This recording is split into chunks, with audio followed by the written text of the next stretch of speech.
Media sosial yang dihebohkan dengan sebuah rudal melintas di atas langit Madinah dan berakhir meledak, akhirnya terjawab. Dari penelusuran Tribun Timur, video viral yang disebut sebelumnya oleh pengunggah akun di beberapa media sosial adalah rudal milik Israel. Namun, ternyata klaim itu salah. Rupanya rudal tersebut bukan milik Israel, melainkan rudal Yaman yang ditembakkan ke Israel. Melintas di atas langit Madinah, pemerintah Arab Saudi lewat pertahanannya, rudal Yaman dicegat dan diledakkan di udara.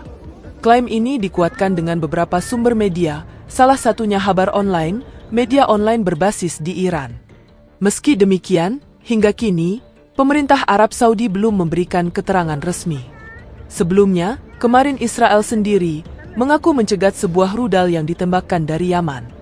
Ini terjadi setelah sehari Israel membombardir sana untuk menyerang kelompok Houthi yang menewaskan 46 orang dan melukai 160 orang.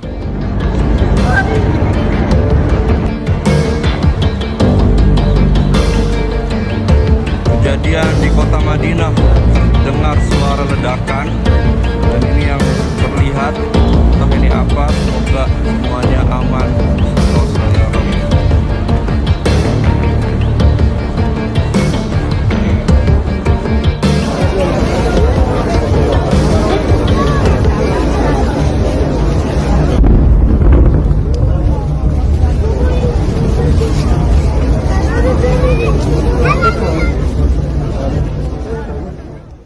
Download Tribun X sekarang, menghadirkan lokal menjadi Indonesia.